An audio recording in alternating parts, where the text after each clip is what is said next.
Entrevista coletiva com Thiago Carpini. Boa noite, Cláudio Barbosa do Grupo Globo. Carpini, queria que você falasse um pouco sobre o desafio hoje, né, principalmente no segundo tempo, de manter a vitória com o Botafogo pressionando a todo custo, e acabou que ali numa infelicidade o Botafogo conseguiu empatar. E também sobre a questão da briga do time, né? Você ainda considera que é a luta contra o rebaixamento, ou que agora com 42 pontos já dá para pensar só na Sul-Americana? Bom, boa noite. Eu começo a minha coletiva enaltecendo o meu grupo, né? Como o meu time é guerreiro, comprometido. Nós sabemos aqui, vocês que acompanham o dia a dia do Botafogo e os jogos aqui no Engenhão, a dificuldade que é você somar e enfrentar esse adversário aqui na sua casa. Nós tivemos uma postura, eu acho que muito inteligente, muito sábia por parte dos atletas, porque nós nos defendemos bem, mas não deixamos de contra-atacar, de ter controle do jogo com a bola em alguns momentos. Claro que no segundo tempo isso ficou talvez insustentável, era natural, era esperado, né? O Botafogo se lançar ao ataque da maneira que se lançou, mas eu acredito que a bola passou muito pela área de cruzamentos, não vi jogadas tão trabalhadas, chances tão reais de gol, um volume ofensivo assim tão grande. Claro que fez uma posse muito grande no nosso campo, né, no campo do adversário, mas sem tanta efetividade, uma fatalidade ali no final, acabou que encontrou o gol do empate. Eu acho que era esperado, e era esperado também pela capacidade do Botafogo. O tamanho desse investimento, o tamanho do Botafogo, um clube que a semana que vem joga uma final de Libertadores, e na verdade eu esperava até mais ofensividade, mais criação, mais situações que pudessem incomodar mais o Vitória. De fato, eu acho que o primeiro tempo foi muito bem controlado, e se nós caprichássemos um pouquinho mais, poderíamos ter ampliado o placar, e eu acho que aí o resultado seria outro. Mas enfim, a gente está contente com o empate. Essa não é a nossa briga, essa não é a nossa competição. Viemos aí para 2 jogos fora de casa, e dos 6 pontos nós fizemos 4, então o aproveitamento está excelente, e principalmente os comportamentos criados para a partida de hoje e da maneira que os atletas cumpriram aquilo que foi proposto. Em relação ao rebaixamento, a nossa briga ainda é o rebaixamento. Eu não acredito que em 42 nós estamos livres, então não atingimos ainda o objetivo maior do clube na competição, que é a permanência, então nós não podemos ainda falar de um outro passo. Nós temos agora, claro, 2 jogos dificílimos dentro de casa, onde nós temos que nos prepararmos bem para buscar fazer também uma pontuação. Aí sim nós podemos cravar aí talvez a permanência do Vitória e por que não sonhar com coisas ainda maiores. E a única coisa que eu achei fiquei um pouco descontente hoje foi com a postura do Botafogo pós-jogo, né? A comissão técnica indo para o banco do Vitória para agredir membros da nossa comissão. Nós não temos nada a ver com esse momento de instabilidade do clube, com o Palmeiras se aproximando, então eu acho que tem passado um pouquinho do ponto, né, por ofensas aos nossos atletas. Então acho isso totalmente desnecessário por parte da comissão do Botafogo e de alguns atletas. O Botafogo é muito grande, tem atletas grandes, tem um investimento gigantesco, e teria por obrigação ganhar do Vitória nos 90 minutos. Depois do jogo, querer criar alguma polêmica, algum tipo de confusão, e nós não temos culpa desse momento ruim, e se o Botafogo vai ou não conquistar o título, vai deixar escapar mais uma vez, isso não é problema nosso. Gabriel Galindo, do canal Dinâmico. Foram 4 pontos em 6 fora de casa. Gostaria que você explicasse a estratégia no segundo tempo e a ideia na entrada de Leonardo no lugar de um atacante, ao invés de mais um jogador de beirada e de velocidade. Nós tínhamos 2 jogadores de velocidade, mas os nossos alas, né, Esteves e William Lepo. Então o Lepo, nessa formação do linha de 5, ele é praticamente um atacante. E num jogo como esse, se a gente se expor demais, a chance de tomar uma virada era muito grande. A gente precisa ser um pouco mais precavido, reconhecemos as nossas limitações. A opção que eu tinha de velocidade ali, o Everaldo, que vinha com incômodo esses dias, não reunia 100% das condições de participar do jogo. O Zé Hugo, na última partida, a gente entendia que poderia, em alguns momentos, ter desafogado um pouco mais. É a característica, é isso que se espera dele, isso que ele fez em diversos momentos para nós. Mas hoje eu entendi que nós precisávamos ser um pouco mais precavidos, já que o volante, o Botafogo praticamente terminou o jogo sem nenhum homem de contenção, né? Só o Gregory circulando a bola por trás e cheio de opções ofensivas, né? De um elenco que tem muita opção.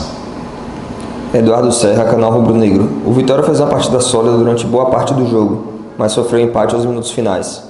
Além do sentimento de orgulho pelo que a equipe fez, fica também o sentimento de que poderia ser melhor? Eu só vou responder o sentimento de orgulho. Não poderia ser melhor, faz de conta que não. Eu respeito a sua opinião, mas eu acho que estamos totalmente aí pensando de maneira muito equivocada e diferente. O que ser melhor, nós enfrentamos um time que é o finalista da Libertadores, liderou quase a competição toda, disputa o título até o final da competição, investimento altíssimo, poderia ter sido melhor, foi ótimo. Dudu Machado, Metrópole FM. Carpini, minha questão fica em relação ao segundo tempo. 5 escanteios contra 0, 10 finalizações contra 4, somente uma defesa do goleiro adversário.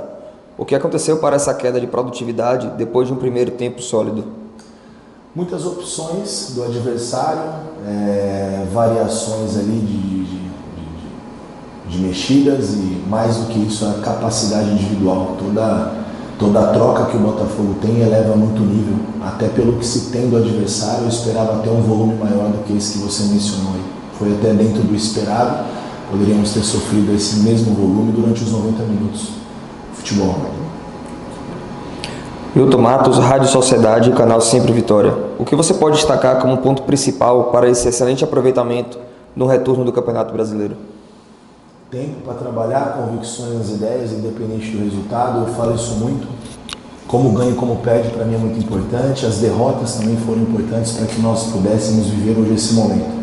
A continuidade, a sequência, a mudança de comportamento coletivo e individual que se tem de um trabalho para o outro. Então eu não tinha dúvida que o resultado iria acontecer. Claro que em alguns momentos até nos surpreende também, da maneira tão positiva e a aceitação do grupo. Então foram muitas coisas boas, mas eu destaco o que precisa ser feito no nosso futebol. Temos paciência, tempo ao tempo, continuidade. Nós não podemos na primeira instabilidade, na primeira derrota achar que está tudo errado e começar de novo. E o Vitória teve essa paciência, porque nós viemos para corrigir uma rota. Um clube que nos primeiros 7 jogos dessa competição fez 1 ponto, há 2 anos atrás estava numa Série C, então tinha muita coisa a ser ajustada e nós ajustamos, praticamente reformulamos o elenco, e vocês sabem muito bem disso, com o campeonato andando e tendo que pontuar, saída de 11, 12 atletas, foi muito trabalho, não só dentro de campo, mas fora de campo e mentalmente também recuperar alguns atletas que hoje vão terminar um ano em um nível muito diferente que começaram. Vou fazer mais uma aqui, sai para jornalista, ok? Claro. Carpini, a gente aqui que acompanha de longe o seu trabalho, então talvez o meu olhar seja um pouco distorcido, você me corrija, por favor, se for, mas queria perguntar sobre você especificamente, porque a sensação que me dá é que o Vitória hoje é um bom clube para o que você planeja para a sua carreira, para o seu momento de carreira, e que você é um bom treinador para o momento que o Vitória vive. Eu digo isso pelo fato de ser um clube de massa, com uma torcida grande, de tradição, mas que vive um momento de reestruturação. E pelo seu lado, um treinador que começou num time como o São Paulo, que depois fez uma boa campanha no Juventude, e que agora está fazendo uma campanha muito sólida também na Série A. A gente sabe como que é esse momento de carreira dos treinadores, é importante ter uma campanha sólida para se firmar de vez nessa prateleira. Você tem essa sensação assim também que essa campanha é boa para o Vitória e também para você como treinador? Sem dúvida, a cada oportunidade que nós temos de performar em trabalhos dessa maneira, e pela primeira vez, pela segunda vez, o São Paulo foi muito rápido, foram poucos jogos na Série A, mas pode-se dizer que foi a primeira vez com uma continuidade na Série A, se acaba consolidando e firmando nessa prateleira. Eu venho construindo a minha carreira assim.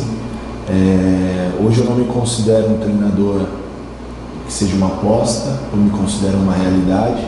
Sou jovem, tenho muito ainda a evoluir, a aprender a melhorar, mas eu falo sem soberba nenhuma, mas pelos meus números nos últimos anos, no retrospecto, e voltando um pouquinho mais atrás, desde o Campeonato Paulista, com o time do tamanho do Água Santa, fazer uma final, como nós fizemos, for eleito o melhor técnico do campeonato. Depois eu pego o Juventude, que é o penúltimo colocado, eu termino como vice-campeão. O São Paulo, onde todos falam que deu errado, eu vejo que tiveram coisas boas, o título da Supercopa, a quebra do tabu, e eu precisava viver o que eu vivi no São Paulo, talvez um pouquinho mais de paciência, eu tenho certeza que o resultado também encaixaria, e quando todos imaginavam que talvez naquele momento eu era muito jovem para o tamanho do São Paulo, eu vou para o Vitória e encontro esse cenário, e a gente hoje está conseguindo entregar, claro que o objetivo ainda não foi alcançado, de uma maneira bem diferente. Então, pelo retrospecto, por tudo que eu tenho entregue, eu acho que eu precisava ver isso, o Vitória me deu essa oportunidade de dar uma resposta, porque eu nunca duvidei do meu trabalho, da minha capacidade, claro, como eu disse, né, com muitas coisas a melhorar, aprender, evoluir, mas eu me sinto cada vez mais preparado e, sem dúvida, os números e os meus resultados anteriores falam por si só, né? Eu tenho bons trabalhos, né? Então eu me considero uma jovem realidade, pode se resumir dessa maneira. Entrevista coletiva com Thiago Carpini encerrada.